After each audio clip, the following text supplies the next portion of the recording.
Muy buen día, muy buenas tardes, muy buenas noches. En esta oportunidad vamos a estudiar un poco sobre el sistema jurídico y también sobre la interpretación del derecho.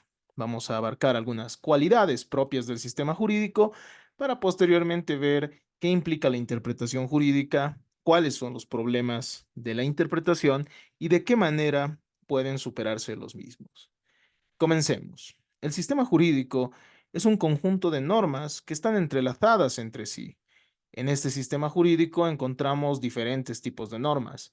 Cuando nos ha tocado estudiar las fuentes del derecho y la norma jurídica, hemos hablado del concepto de validez.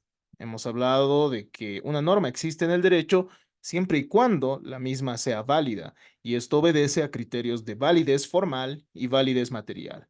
La validez formal va a estar determinada por el procedimiento establecido por una norma superior y también por el hecho de que la norma sea creada por la autoridad que esté autorizada por la norma superior.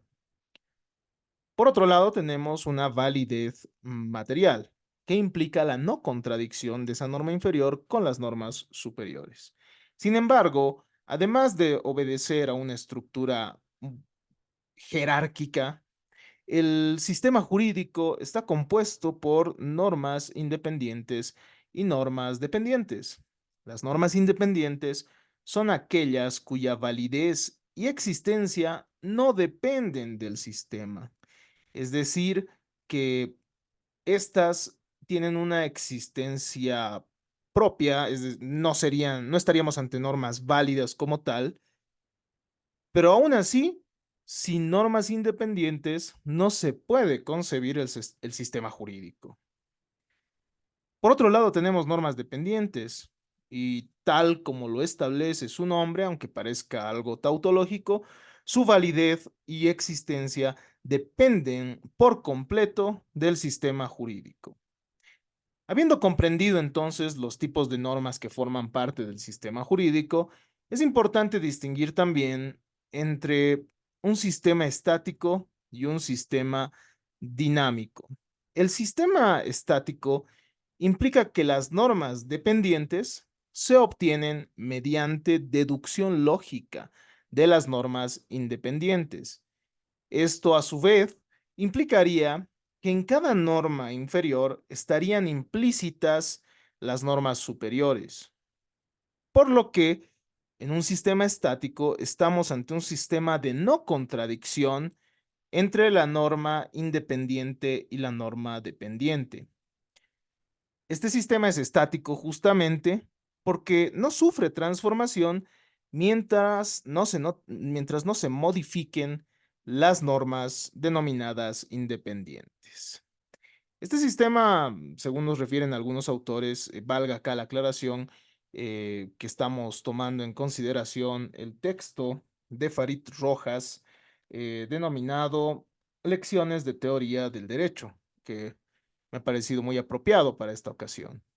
Entonces, decíamos, en el sistema estático eh, estamos ante un sistema que no se modifica siempre y cuando no se modifiquen las normas independientes. Sería el más apropiado para la moral, probablemente. Eh, por otro lado, tenemos un sistema dinámico. En el sistema dinámico, la pertenencia de una norma jurídica al sistema está dada por el hecho de que su producción se ha realizado de acuerdo a lo establecido por otra norma del sistema, generalmente por la norma independiente. Es decir, que una norma superior ha determinado la forma en la que se produce esta norma independiente, esta norma dependiente, perdón. El sistema jurídico tiene algunas características que han ido desarrollándose a lo largo de la historia por la teoría del derecho, ¿no? Desde la escuela de la jurisprudencia de conceptos, y esto se ha ido consolidando hasta un positivismo normativista. eh, Hemos ido encontrando algunas otras características más en el positivismo incluyente al que algunos denominan, pero entre estas características encontramos al menos tres, ¿no? El sistema jurídico tiene unidad. El sistema jurídico, además de tener unidad, es pleno. Y finalmente, el sistema jurídico es coherente. Empecemos revisando a qué nos referimos con unidad del sistema jurídico. La unidad puede ser formulada de diferentes maneras. En primer lugar, si es que el sistema jurídico es único, permite que las normas que forman parte de este sistema se reconozcan como pertenecientes del mismo y no así de otro. Por otro lado, el hecho de que el sistema jurídico tenga unidad identifica un sistema del resto, es decir, a un sistema jurídico boliviano, por ejemplo, de un sistema jurídico argentino, estadounidense, etcétera.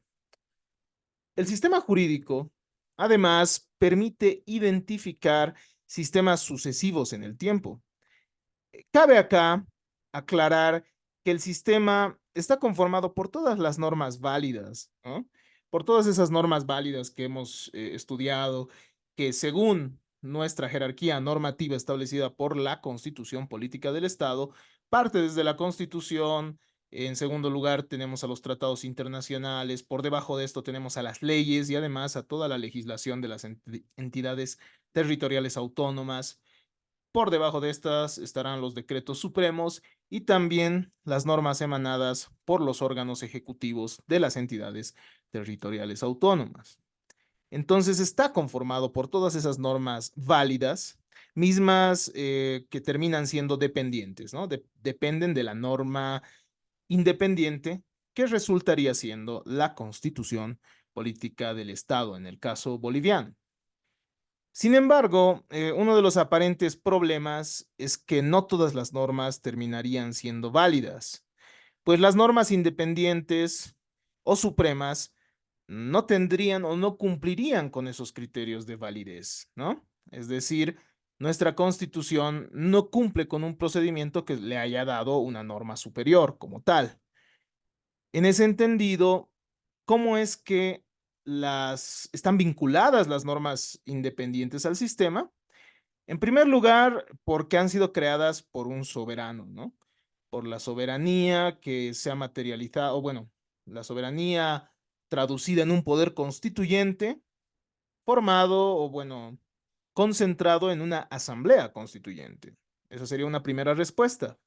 Por otro lado, ya haciendo alusión a Hans Kelsen y su teoría pura del derecho, se ha establecido que el fundamento de todo el sistema parte de una norma hipotética fundamental.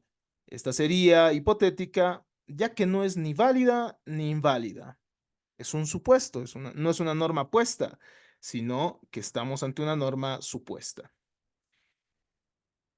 Aún así, aún así esta norma independiente es la que le va a dar unidad a todo el sistema, ya que los contenidos de todo el sistema jurídico deben obedecer a esa norma independiente. Es así que en Bolivia, la unidad del sistema es dada por la Constitución. Nuestra Constitución Política del Estado reconoce el pluralismo jurídico y aún así es la que le da unidad a todo el sistema, ¿no? Ya que si bien es cierto que son reconocidas las autonomías indígena, originario, campesinas y su jurisdicción, las normas que emanen de estas no pueden ser contrarias a lo establecido en la Constitución y obviamente al bloque de constitucionalidad que tiene contenidos de carácter constitucional establecidos por nuestra propia Constitución. En ese entendido, el orden jurídico cambia cuando la Constitución va a ser modificada mediante una reforma constitucional. En este punto es importante que hagamos una distinción importante.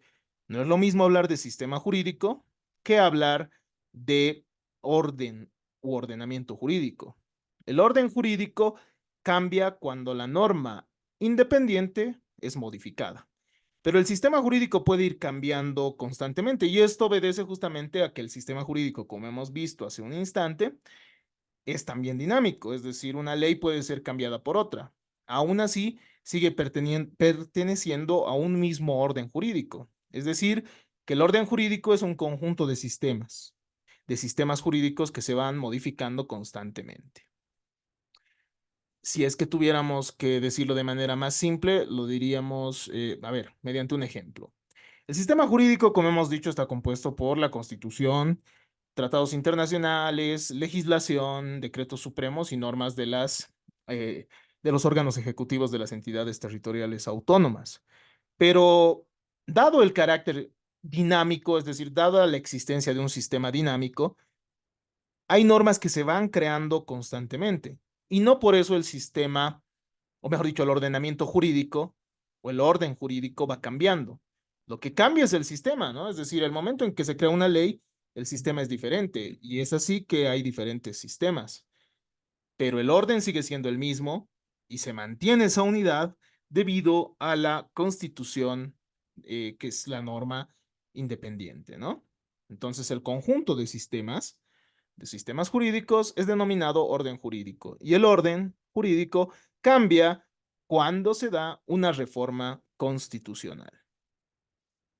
Además de tener esta característica determinada de manera teórica, que es la unidad del sistema jurídico, tenemos la plenitud del sistema jurídico. ¿Qué implica la plenitud? Esta es una propiedad del sistema jurídico por la cual el mismo dispone de una calificación normativa para cualquier caso o para cualquier supuesto de hecho. Es decir, que un ordenamiento jurídico, o sí, un ordenamiento jurídico, el sistema jurídico es pleno siempre y cuando tenga calificaciones de permitido, obligatorio o prohibido para cualquier caso. Es en ese sentido que se encuentra prohibido, por ejemplo, el non-liquid, ¿no? Es decir, el hecho de que los jueces puedan dejar de fallar alegando que no hay un derecho claro para el caso concreto. Y esto está expresamente previsto en nuestro ordenamiento jurídico, en nuestro derecho positivo, concretamente en nuestro Código Procesal Civil, por ejemplo. Pero ante esta afirmación, algunos dirán, no todas las conductas están expresamente previstas, ¿no? No todas están determinadas como prohibiciones, no todas están determinadas como obligatorias o como permitidas. Es de esta manera que hay una regulación que podría llenar esa plenitud del sistema jurídico, misma que se encuentra contenida en el artículo 14 de la Constitución y que nos refiere textualmente lo siguiente: en el ejercicio de los derechos, nadie va a ser obligado, es decir, nadie puede ser obligado a hacer lo que la Constitución y las leyes no manden, ni a privarse de lo que éstas no prohíban. Entonces, podemos ver en este artículo cómo el sistema jurídico va llenando la regulación para todo tipo de conductas, ya que no se puede obligar a hacer lo que las normas no manden, ni tampoco a privarse, es decir, a abstenerse de lo que no se prohíba expresamente. A excepción, claro, de los servidores públicos, quienes se rigen por el principio de legalidad, por lo cual estos sí tienen que realizar actos expresamente previstos por la ley. Bien, pese a que aparentemente con este artículo esté verificada la plenitud del derecho, la teoría del derecho prevé la posibilidad de que existan lagunas jurídicas. ¿Qué son las lagunas jurídicas? Son casos que en apariencia, valga la redundancia, es decir, en apariencia, aparentemente, no están comprendidos por las normas jurídicas. Al menos así lo trata la teoría del derecho, ya que en apariencia existirían situaciones no comprendidas por el ordenamiento, por el sistema jurídico, ¿no? En realidad lo que habría que hacer es encontrar esas situaciones, es decir, esas disposiciones que lleguen a regular la situación concreta. Entonces, ¿cómo integramos esas lagunas jurídicas? Se lo hace mediante la analogía, ¿no? La analogía es la extensión del tratamiento jurídico previsto en una norma que contempla supuestos diferentes, pero semejantes, es decir, parecidos, al caso en el que emerge una laguna. Es decir, que en situaciones similares a la establecida en la regulación, puede aplicarse esa regulación siempre y cuando no exista una regulación expresa para estas determinaciones, o mejor dicho, para estas situaciones. La analogía, valga la aclaración, y resulta muy importante hacer esta aclaración, no puede aplicarse de ninguna manera en materia penal. El derecho penal prohíbe terminantemente que se aplique una norma por analogía. Esto debido a que las conductas que no están expresamente previstas como delito no pueden ser consideradas delito, ¿no? Nullum criminal sine legem. No hay delito si no existe una ley que así lo establezca. Entonces, en el caso de la responsabilidad penal, no podemos de ninguna manera aplicar la analogía, es decir, normas o disposiciones que regulen situaciones similares a un caso concreto. Tiene que ser al menos de la manera, tienen que ser aplicadas a casos expresamente previstos, en los cuales, claro, no exista algún problema grande de interpretación, aunque vamos a ver que esto sí puede presentarse cuando nos toque revisar los problemas de interpretación. ¿Cómo se integran las lagunas? Ya lo hemos dicho, mediante analogía, ¿no? Pero, ¿qué tipos de lagunas encontramos? Las lagunas pueden ser al menos de tres tipos. Así encontramos lagunas ideológicas o de relevancia. En estas hay una ausencia de la norma justa para resolver casos, ¿no? Es decir, hay una norma que resuelve el caso, pero esta no brinda justicia a la situación concreta. A esas se denominan lagunas ideológicas o de relevancia. Tenemos también dentro de las lagunas las denominadas lagunas técnicas o de eficacia.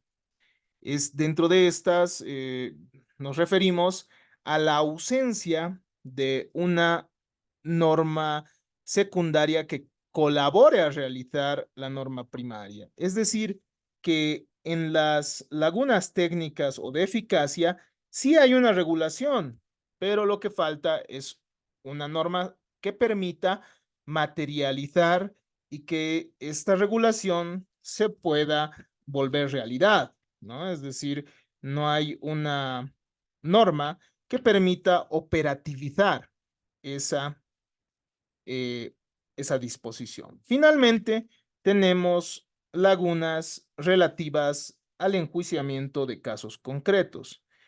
Es decir, que en estas las normas existentes no son lo suficientemente claras para su aplicación al caso concreto.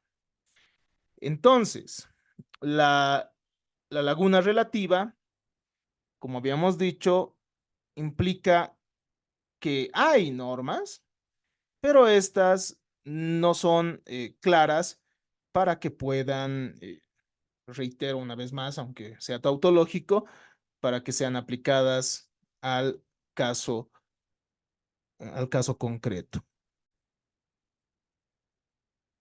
Un ejemplo de laguna ideológica lo podemos encontrar en la Ley 1223, que establece la garantía de estabilidad laboral de toda trabajadora o trabajador del sector público que tenga cáncer.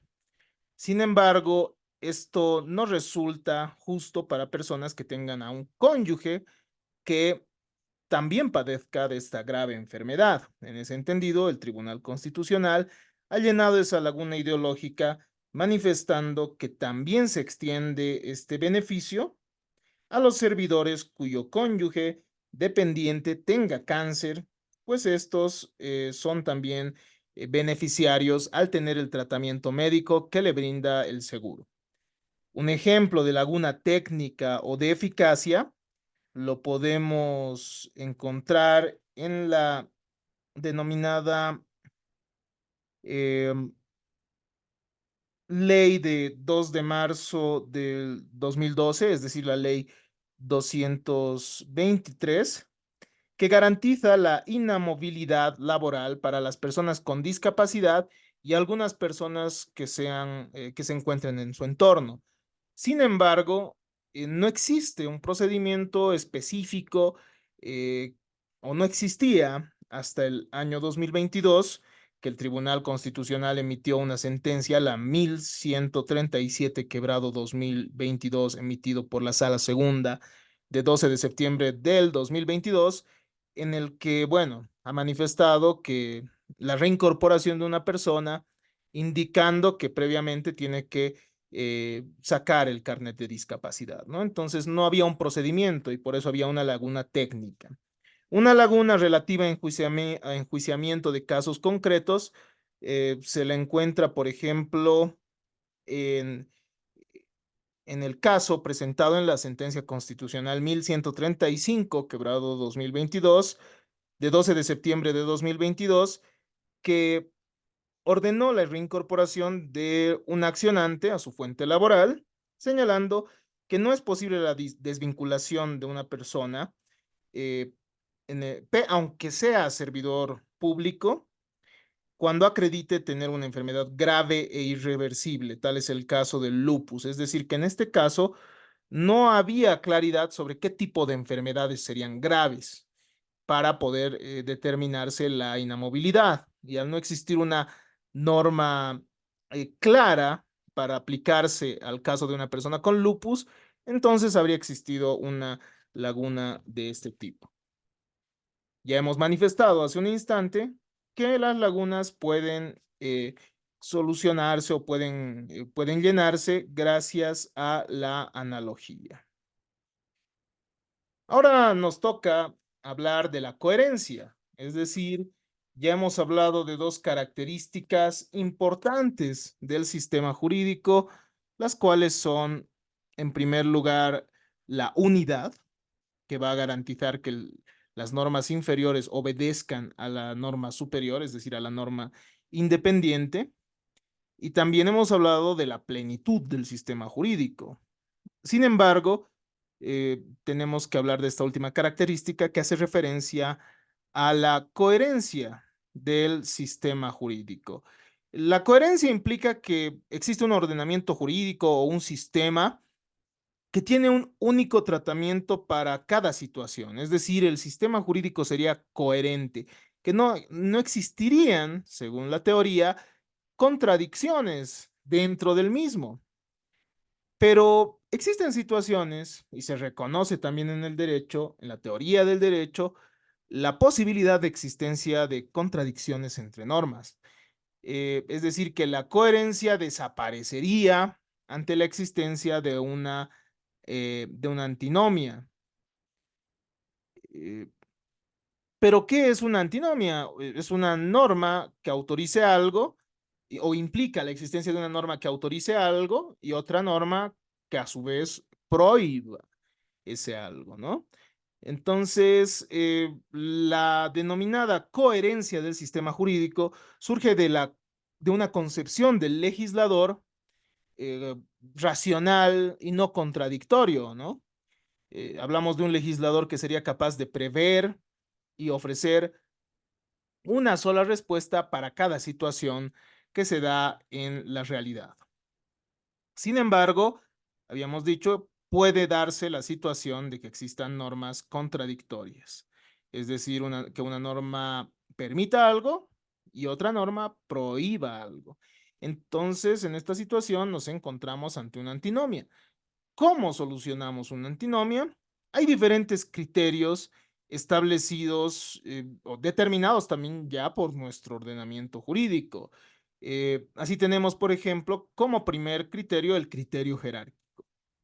El criterio jerárquico implica, o bueno, surge justamente de esa característica muy propia de nuestros sistemas actuales, que es la jerarquía, ¿no? Hoy tenemos estructuras fuertemente jerárquicas, así el artículo 410 de la Constitución Política del Estado refiere que la aplicación de las normas se rige por una jerarquía, ¿no? Nos dice cuál es la norma que está por encima del ordenamiento jurídico, es decir, la que tiene primacía, que es la Constitución Política del Estado, encontrándose por debajo los tratados internacionales, la legislación tanto del nivel central como de las entidades territoriales autónomas, decretos supremos y normas de los órganos ejecutivos de las entidades territoriales autónomas. Es así que el criterio de jerarquía va a resolver, va a resolver las antinomias a través del criterio de validez.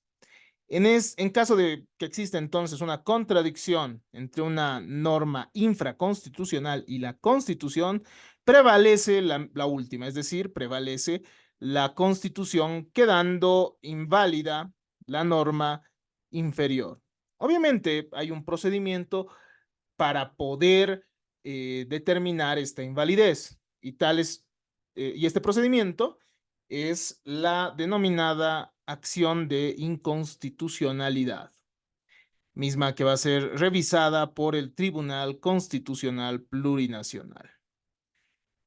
Bien, las antinomias también pueden ser resueltas por un criterio de competencia. Este criterio de competencia tiene relevancia en estados autonómicos o federales. Las competencias hacen referencia a la titularidad de atribuciones ejercitables respecto de las materias determinadas por la Constitución Política del Estado y por la Ley Marco de Autonomías, eso en Bolivia, ¿no? Es decir, al ser Bolivia un estado unitario, pero con autonomías, se establecen competencias para los diversos niveles del Estado, ¿no? El nivel central, para, para los gobiernos autónomos municipales, para los gobiernos autónomos departamentales, para las autonomías indígena originario campesinas y también para las autonomías regionales. En ese entendido, cada uno de estos niveles de gobierno tiene competencias propias, tiene atribuciones propias establecidas expresamente por la Constitución. De igual manera, en los estados federales, los estados federados tienen ciertas competencias para sí y el estado federal como tal tiene otras competencias a su cargo. Y para aplicar este criterio, tienen que existir previamente tiene que existir una contradicción entre normas que provienen de fuentes distintas. Es decir, que dos de los niveles hayan regulado sobre una misma cuestión y obviamente, o sobre un mismo hecho. Eh, y obviamente esto se va a resolver de acuerdo a las competencias, es decir, de acuerdo a lo que le compete a cada uno. Finalmente, el, el, la norma que haya emanado del órgano, o bueno, del nivel competente, sea del nivel central, de la autonomía municipal, departamental, indígena originario campesina o regional, va a ser la norma válida. La norma válida va a depender entonces de que el nivel que ha emitido esa norma sea el competente para, para crearla, ¿no? Entonces, en estos sistemas también encontramos el denominado criterio de prevalencia. Del artículo 297 de nuestra Constitución Política del Estado establece que, bueno, ante la no regulación o no establecimiento de una determinada competencia, el nivel central del Estado va a ser el que va a poder, bueno, va a hacerse cargo de esa competencia. Esto también está establecido en la Ley Marco de Autonomías, ¿no? Entonces, esto también va a poder ser solucionado, este criterio también va a solucionar las situaciones en las que los niveles del Estado se atribuyan para sí competencias que no están expresamente previstas, generando normativa que termina siendo eh, podríamos decir, eh, no termina siendo válida al no haber sido emitida por la autoridad competente tampoco, ¿no? Ya que el nivel central del Estado es la competente, o bueno, es el nivel competente para emitir normas respecto a las competencias que no están expresamente reguladas por la Constitución y por la Ley Marco de Autonomías. Tenemos además el criterio cronológico. Este criterio ordena aplicar la norma posterior sobre la norma anterior.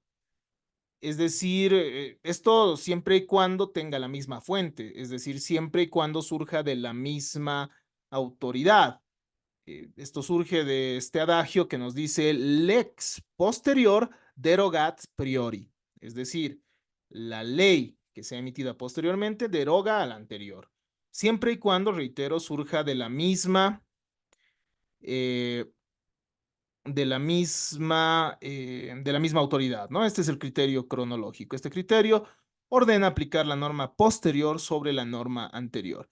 Entonces, reitero, esto es para normas que han sido emitidas por una misma autoridad. Ejemplo, si ha salido una ley hace 20 años que ha determinado, por ejemplo, que el delito de asesinato tiene 30 años y el día de ayer ha salido otra ley también que nuevamente regula el asesinato, pero le brinda una pena menor, entonces lex posterior derogat priori, ¿no? Entonces la ley que se encontraría o la ley que debería aplicarse en esta antinomia es la ley posterior cronológicamente. El último criterio que tenemos es el criterio de especialidad, que surge también, o que también tiene su adagio, lex specialis derogat generali.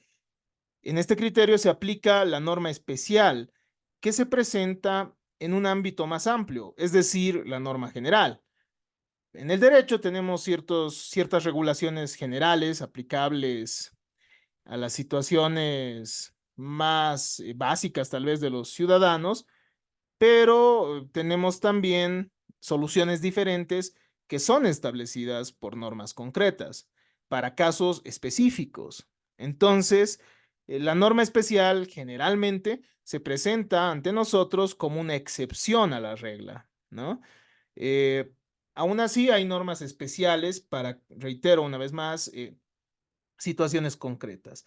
Nuestra normativa en el ámbito penal establece que las normas especiales se aplican sí, se aplican con preferencia a las normas generales, ¿no? Si bien existen tipos penales establecidos por una ley general que es el Código Penal, pueden existir ciertas leyes especiales respecto a violencia o ciertas situaciones concretas como corrupción, por ejemplo, que tendrían que aplicarse con preferencia, ¿no? También existen algunas antinomias de segundo grado, y esto sucede cuando existe una contradicción entre los criterios de la resolución de antinomias. Es decir, puede que ya se haya aplicado, ya haya un problema que a la vez de ser jerárquico es competencial, o a la vez de ser competencial es cronológico, ¿no? Entonces puede haber esas antinomias de segundo grado que las vamos a estudiar posteriormente ya en nuestras sesiones presenciales. Bien, habiendo desarrollado todas estas características de, del sistema jurídico, vamos a hablar un poco de la interpretación del derecho. Cuando hablamos de interpretación del derecho, nos refiere Farid Rojas, cuyo texto ha sido muy importante para realizar esta presentación. Bueno, hay dos aspectos, de, dos aspectos que puede implicar la interpretación, ¿no? Uno, determinar el significado de los enunciados, de los sintagmas, de los vocablos, es decir, todos esos símbolos contenidos en las disposiciones jurídicas, o finalmente puede ser también el producto de la actividad de interpretar. Los juristas conciben la interpretación en gran parte de la actividad relacionada con el derecho, ¿no?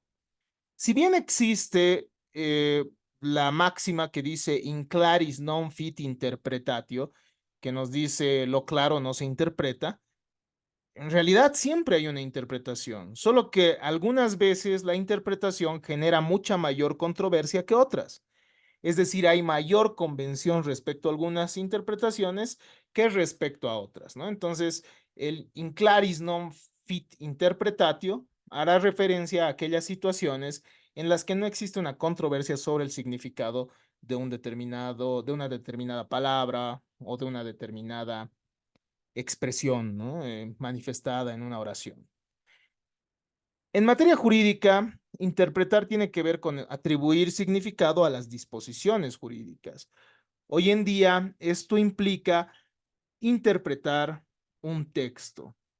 En este contexto, es importante entonces que nosotros realicemos la distinción entre norma y disposición jurídica. Muchas veces los términos norma jurídica y disposición jurídica son utilizados de manera indistinta. Sin embargo, considerando que el derecho hoy en día es un producto de la interpretación, y al menos esa es la verdad fuerte que se maneja contemporáneamente, la disposición jurídica y la norma jurídica obedecen a situaciones diferentes. Pues la disposición jurídica haría referencia a los textos compuestos de enunciados lingüísticos dictados por autoridades competentes. Entonces, las disposiciones jurídicas las encontramos en nuestro código, en los artículos, ¿no? Que tienen ciertos signos lingüísticos que por sí mismos no tendrían un significado sino hasta que el intérprete ejerza esa labor de interpretación. Y una vez que el intérprete realiza esa labor, realiza esa actividad de interpretación, emite justamente una norma jurídica, ¿no? La norma jurídica es el resultado de la interpretación. Es importante que nosotros hagamos una distinción muy importante en este punto, y es que no es lo mismo hablar de aplicación que de interpretación. Interpretación, claro, se referirá a darle un determinado significado a la expresión determinada en un o establecida en un texto, ¿no? Sin embargo, aplicación hace referencia a la materialización de esa interpretación en la realidad. Y la aplicación sería propia de las autoridades judiciales, es decir, de aquellas autoridades que pueden hacer efectiva la interpretación de las disposiciones materializadas en una norma, ¿no? Entonces, no es lo mismo aplicar el derecho que interpretarlo, ya que muchas veces se puede interpretar una disposición sin aplicarla. Tal es el caso de la labor que realizamos en las universidades. Bien, la interpretación del derecho tiene varias clasificaciones, de las más diversas. Sin embargo, vamos a hablar de algunas de ellas para entender un poco más sobre los alcances de la misma y también para ver quiénes interpretan. Y es que al final todos interpretamos, abogados, estudiantes de derecho, profesores, jueces, magistrados del Tribunal Supremo, magistrados del Tribunal Constitucional, fiscales, servidores públicos, etcétera. Sin embargo, dependiendo de muchas veces del intérprete o dependiendo del contenido de la interpretación, hay diferentes tipos de interpretación en el derecho. Así podemos hablar de una interpretación en abstracto que busca establecer definiciones y significado sin que existan casos concretos. Generalmente, esta es realizada por los profesores de derecho, ¿no? Que tratan de darle un significado a los artículos de manera abstracta. Pero tenemos también, en contraposición a esta, una interpretación en concreto. Y esta usualmente es realizada por los jueces. Pretende establecer el significado y la definición aplicable o no al caso concreto, ¿no? Entonces, en una interpretación en concreto, estamos ante una situación, ante una un significado atribuido a una disposición jurídica, pero en un caso concreto. Bien, la interpretación también puede ser doctrinal, judicial, oficial y auténtica. Esa es otra de las clasificaciones, ¿no? Eh, la interpretación doctrinal va a ser aquella que realizan los juristas y los tratadistas. La interpretación doctrinal no es vinculante, es decir, la interpretación que realizan los juristas no es obligatoria, no es similar a una ley, no es similar a la Constitución, pero sí puede llegar en determinado momento a influenciar la emisión de nuevas leyes o la emisión de sentencias, ¿no? La interpretación también puede ser judicial. Esta es la interpretación que realizan los jueces en el ejercicio de sus funciones. Y esto usualmente es inconcreto, ¿no? La interpretación doctrinal generalmente es in abstracto. Tenemos también la interpretación oficial. Esta es realizada por un intérprete oficial, suelen ser tribunales o jueces. Tal es el caso en Bolivia, por ejemplo, del Tribunal Constitucional Plurinacional, que es el intérprete oficial de la Constitución Política del Estado. Tenemos también la denominada interpretación auténtica, que es la interpretación que da el autor de la norma, es decir, el que ha producido la norma. Por ejemplo, el legislador puede emitir leyes que aclaren cuál es el significado o el sentido de la norma o de la ley que han emitido. La interpretación también puede ser científica y operativa. Será científica cuando nos da las diferentes posibilidades de interpretación. Es decir, se establecen catálogos de posibles significados que se puedan dar a un hecho, a una norma o a una disposición jurídica concreta en un caso concreto, o también de manera genérica, es decir, de manera abstracta.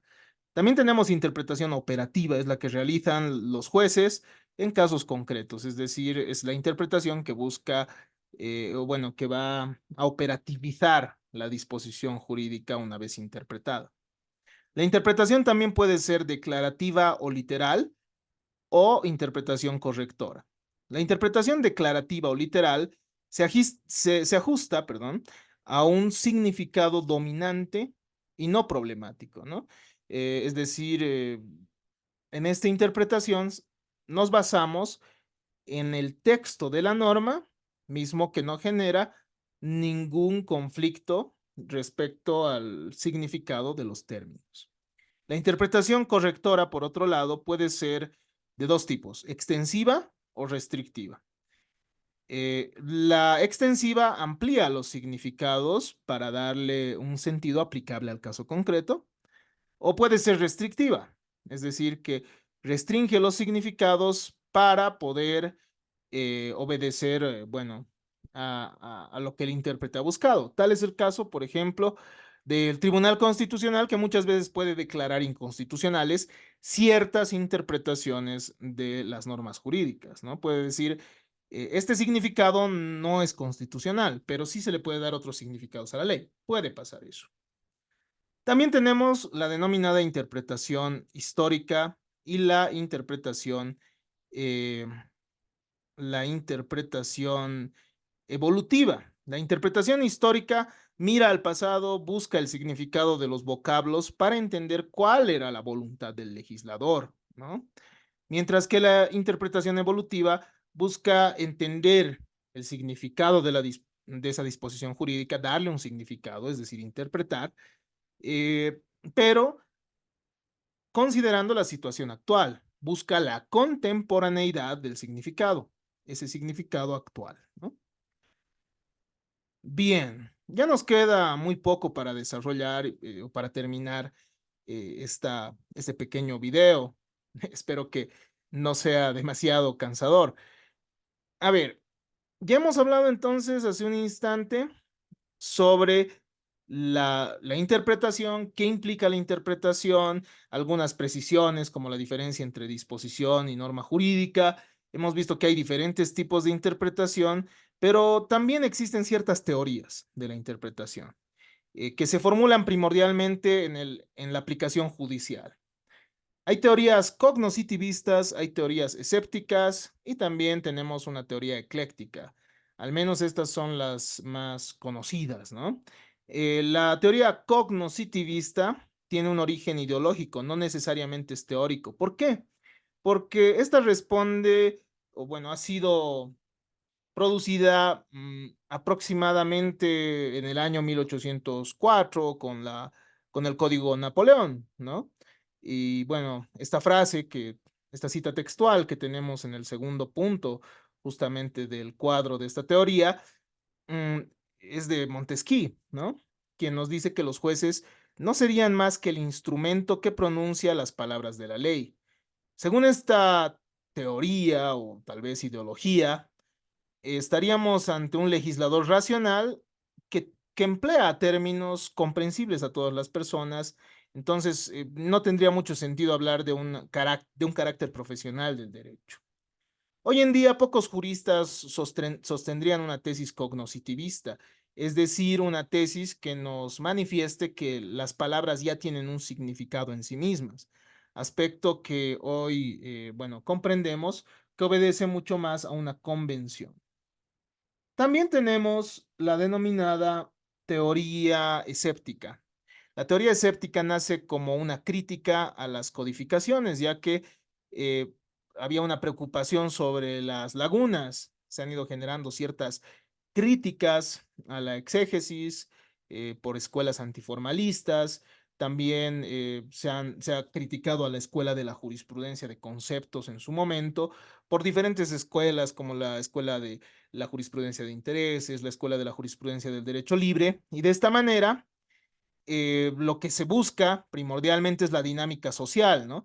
Más allá de creer que hay conceptos o de términos jurídicos con un significado en sí mismos, bueno, lo que se busca es un intérprete con mayor libertad. El intérprete entonces, es decir, el juez, tendría discrecionalidad para elegir entre el número determinado de significados, pero esto no obedece simplemente al arbitrio, sino que debe existir una argumentación. Finalmente, tenemos una teoría ecléctica que nos refiere que interpretar es una actividad que puede ser cognoscitiva cuando hay claridad y consenso, pero también puede ser descubridora, ¿no? Entonces, cuando hay una interpretación clara, se describe la norma. No es necesario porque no hay una polémica respecto al significado entre las personas, entre diferentes personas, ¿no? Es decir, in claris non fit interpretatio. No es que no se interprete, sino que no es necesario realizar mayores esfuerzos argumentativos para comprender el significado más convencional. Otras veces interpretar sería también definir y hasta crear un significado, ¿no? Las disposiciones jurídicas tienen entonces una textura abierta, como nos habría dicho Herbert Hart, con un núcleo de certezas, es decir, hay ciertas reglas que son claras, pero hay otras zonas de penumbra. Entonces, en estas zonas de penumbra tendrá que muchas veces crearse un significado y el derecho sería, en ese sentido, un sistema abierto que permite que las autoridades judiciales, en ciertos casos, puedan llegar a determinar significados. Ya para ir terminando con con la interpretación, es importante referirnos a los problemas que puede generar la misma. Entre los problemas de la interpretación encontramos a la ambigüedad y la vaguedad. Las palabras, hoy en día, sí podemos comprenderlo, eh, y creo que es la tesis más aceptada, en realidad la más fuerte y la más argumentada. Las palabras hoy en día no tienen una relación con las cosas, una relación esencial con las cosas, sino que es una relación convencional. Si nosotros utilizamos ciertas palabras para designar a las cosas del mundo, entonces esto obedece primordialmente a una convención. El lenguaje del derecho se ha desarrollado técnicamente y reformula el significado de las palabras del castellano tradicional. Recibe además palabras de otros idiomas. Entonces esto genera los problemas de ambigüedad, vaguedad. eh, ¿Pero qué implican estos problemas? La ambigüedad implica que una palabra presenta más de un significado y la ambigüedad puede darse en dos sentidos. La ambigüedad puede ser, en primer lugar, semántica, es decir, que el origen en los signos lingüísticos determina ese problema, palabras que tienen significados diferentes. Esa es la primera forma de ambigüedad semántica. Es decir, hay palabras que tienen diferentes significados. Por ejemplo, derecho. Derecho puede ser concebido como una disciplina académica, puede ser entendido como prerrogativas de una persona, como sistema jurídico. Entonces, derecho tiene varios significados, ¿no? Y esto está es un problema de los significados que se le ha dado a una palabra. También hay una ambigüedad sintáctica y esta surge del orden de las palabras en una determinada oración. Por ejemplo, nuestra Constitución dice que tenemos cierta cantidad de lenguas oficiales del Estado, ¿no? Las lenguas oficiales son son el castellano y aquellas de las naciones, de las diferentes naciones que forman parte de esta plurinacionalidad, ¿no? Entonces, pese a que nuestra Constitución establezca un número de 36, es importante manifestar que no son las únicas naciones que hay, ¿no? Existen muchas más identificaciones culturales en nuestro país. Entonces, puede llegar a darse en determinado orden de palabras una confusión. Eh, si es que efectivamente son solo esas las 36 naciones oficialmente reconocidas o si hay más. En realidad hay que darle una interpretación más extensiva y así lo ha determinado el Tribunal Constitucional. Otro de los problemas de interpretación es la vaguedad. Y el problema en la vaguedad ya no se refiere a los significados de la palabra, ni tampoco al significado de la palabra en el contexto de la oración, sino se refiere a el significado de la palabra, o mejor dicho, ya no se refiere a estos puntos, sino que se refiere a la aplicación de palabras a las cosas del mundo, ¿no? ¿A qué cosa exactamente se refiere en el mundo la palabra utilizada? Por ejemplo, prohibido mascotas. ¿Qué es una mascota? O, bueno, el deudor para el cumplimiento de sus obligaciones tiene que cumplir con la diligencia de un bonus pater familias o de un buen padre de familia. ¿Qué es el buen padre de familia concretamente?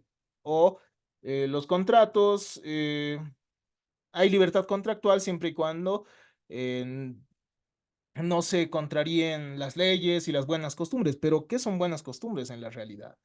Entonces, en estas situaciones, cuando no se sabe a qué designa exactamente la palabra en el mundo real, es un problema de vaguedad. Para solucionar este tipo de conflictos hay ciertos métodos de interpretación. Vamos a referirnos a los más básicos, los más conocidos, para concluir este video. En primer lugar, tenemos la interpretación gramatical, que se refiere a la búsqueda del significado de la disposición en la literalidad de su texto, es decir, tomando en cuenta el lenguaje general de la comunidad.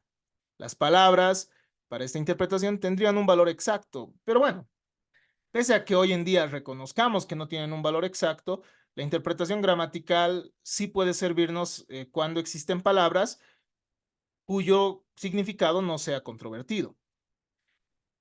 También tenemos el método sistemático. El método sistemático busca extraer del texto un significado, pero de acuerdo al ordenamiento jurídico. Es decir, que atiende no solo a lo que dice el artículo, sino a todo lo que dicen las normas del sistema jurídico. Es decir, que no se concibe la expresión de manera aislada, sino como perteneciente al sistema, acudiendo inclusive a otras normas jurídicas distintas, ¿no? Por ejemplo, si en una norma encontramos el término propiedad, podemos acudir al Código Civil para explicar qué es la propiedad, pese a que no esté en esa misma norma, ¿no? Eh, mm, el, la interpretación sistemática puede darse por la ubicación de la norma, por razones históricas y también por cuestiones doctrinales, ¿no? Es decir, en primer lugar, tomando en consideración dónde se encuentra, es decir, en qué capítulo, en qué título, también tomando en consideración el contexto en el que ha sido elaborada la norma y también tomando en cuenta la doctrina, ¿no? La interpretación que se le ha dado de manera genérica por los estudiosos del derecho. La interpretación también puede ser histórica. La interpretación histórica presta atención a la forma en la que los legisladores, a través de la historia, han ido dando significados diferentes a la terminología jurídica. Puede ser de dos tipos: estática, buscando obedecer a la interpretación que ya le habrían dado los creadores de la norma, es decir, buscando un significado tradicional, o también puede ser una interpretación progresista, histórica progresista, es decir, dinámica. Si bien se estudia la historia, se busca darle un sentido actual y progresista al término. La interpretación también puede ser genética, se basa en las causas que originaron las disposiciones, ¿no? No es lo mismo que hablar de una interpretación histórica. ¿Por qué? Porque la interpretación genética se refiere al origen, a los motivos, mientras que la interpretación histórica se refiere a precedentes legislativos y jurisprudenciales, ¿no? Es decir, antecedentes que se han dado en la historia, pero en la genética concretamente a los motivos, por ejemplo, la exposición de motivos que podría llegar a tener la norma que se pretende interpretar o sí, la norma que se pretende interpretar. Bien, finalmente tenemos la interpretación teleológica, que hoy en día se torna en una de las más importantes, y esta busca la interpretación conforme a la finalidad de la norma, es decir, de acuerdo a lo que busca la misma, de acuerdo al propósito que tiene. Usualmente vamos a encontrar en las distintas normas jurídicas el objeto de la norma, ¿no? El objeto de la ley, el objeto del decreto, etcétera. Y justamente esto va a ayudarnos como criterio interpretativo para ver cuál es la finalidad y cuando existan problemas de interpretación, poder acudir al mismo. El objeto obedece a valoraciones jurídicas, ético-sociales, político-criminales. En este punto, entonces, toman relevancia conceptos como bien jurídico, justicia, igualdad, seguridad jurídica, todo dependiendo de qué es lo que busque la norma que se pretende interpretar. De esta manera, podemos llegar a solucionar los problemas de ambigüedad y vaguedad. Son algunas alternativas, son métodos, caminos que nos permiten superar estos problemas. Bien, después de haber desarrollado esta temática, podemos concluir con este tema que tiene mucha tela que cortar, como diríamos, es decir, hay mucho más que estudiar sobre el sistema jurídico, sobre la interpretación, hay cuestiones que hoy en día se tornan sumamente relevantes, como la ponderación, como la interpretación constitucional, y también la razonabilidad y el manejo de los principios para poder aplicar ciertas disposiciones jurídicas, ¿no? Entonces, este simplemente es un video sobre aspectos muy básicos eh, que, que espero les sirva a todos ustedes para un desarrollo óptimo de la asignatura de Introducción y Teoría General del Derecho. Muchas gracias.